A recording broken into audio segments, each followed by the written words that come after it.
সূরা কাউসার 7 বার পরে নিম পাতায় ফু দিলে কি হয় জানলে আপনি অবাক হয়ে যাবেন। সূরা কাউসার হচ্ছে পবিত্র কোরআনুল কারীমের ভিতরে ছোট্ট একটি সূরা।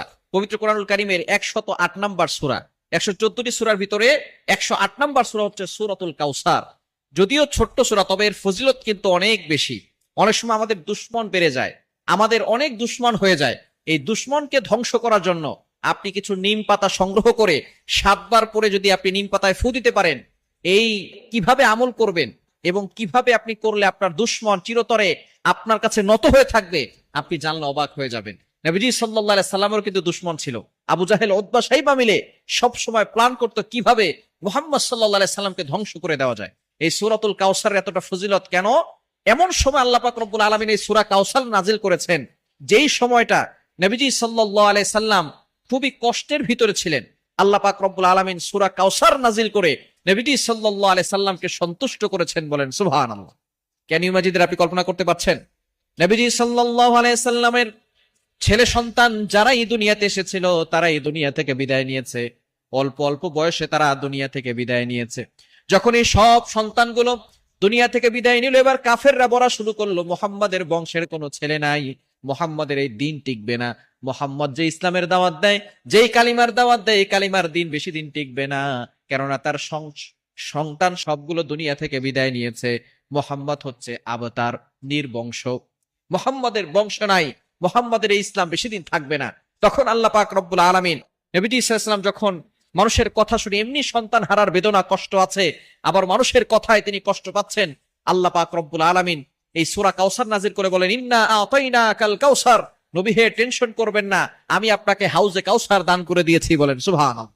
ইন্না আতাইনাকাল কাউসার ফাসাল্লি লিরাব্বিকা ওয়ানহার, আল্লাহ পাক রব্বুল আলামিন জানিয়ে দিয়েছেন আপনার জন্য নামাজ এবং কুরবানি দিয়েছি। এরপরে বলছেন ফাসাল্লি লিরাব্বিকা ওয়ানহার ইন্না শানিআকা হুয়াল আবতার, যারা আপনাকে নির্বংশ বলে গালি দেয় তারাই হচ্ছে নির্বংশ। নবী হে আপনি টেনশন করবেন না, আপনার সন্তান নাই, আপনার সন্তানগুলো দুনিয়া থেকে বিদায় নিয়েছে, এই জন্য আপনি টেনশন করছেন, এই দিন থাকবে না। আপনার রুহানি সন্তান থাকবে, এই রুহানি সন্তানরা আপনাকে এতটা ভালোবাসবে, এতটা মহব্বত করবে যে আপনি দুনিয়াতে থাকবেন না, কিন্তু আপনার ইজ্জতের উপরে তারা চুল পরিমাণ আঘাত করতে দিবে না, নিজের জীবন দিয়ে আপনার ইজ্জতকে তারা হেফাজত করবে। সুতরাং এরকম নবীর ভালোবাসার পাগল উম্মত আছে না নাই?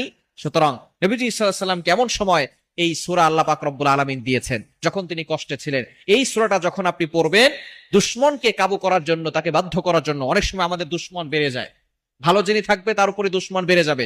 এটা কিভাবে আমল করবেন? আপনি প্রথমে ওযু করবেন। এই আমলটা ফজরের নামাজের পরে করার চেষ্টা করবেন। ফজরের নামাজের পরে আপনি ওযু করে ফজরের নামাজ পড়ে এরপরে আপনি সেখানে বসবেন, বসে 3 বার দুরূদ শরীফ পড়বেন। নিম পাতা নিয়ে সেখানে 7 বার বিসমিল্লাহ সহকারে সূরা কাউসার পড়ে ফু দিবেন। ফু দিয়ে ওই পাতাটাকে আপনার দুশমন যিনি আছেন তার কথা স্মরণ করবেন, তার একবার তার নাম উচ্চারণ করবেন যখন ফু দিবেন।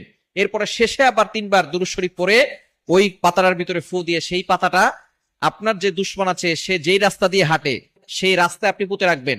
সে রাস্তা দিয়ে যদি আপনার দুশমন হেঁটে যায়, তাহলে আপনার দুশমন আপনার বাধ্য হবে, আপনি যা বলবেন সেটাই সে শুনতে বাধ্য হবে। এজন্য সূরা কাউসারের ভিতরে অনেক ফজিলত রয়েছে। ইয়াকিনের সাথে যদি আপনি আমলটা করতে পারেন, দুশমন বাধ্য হবে, দুশমন আপনাকে কোনো ক্ষতি করতে পারবে না।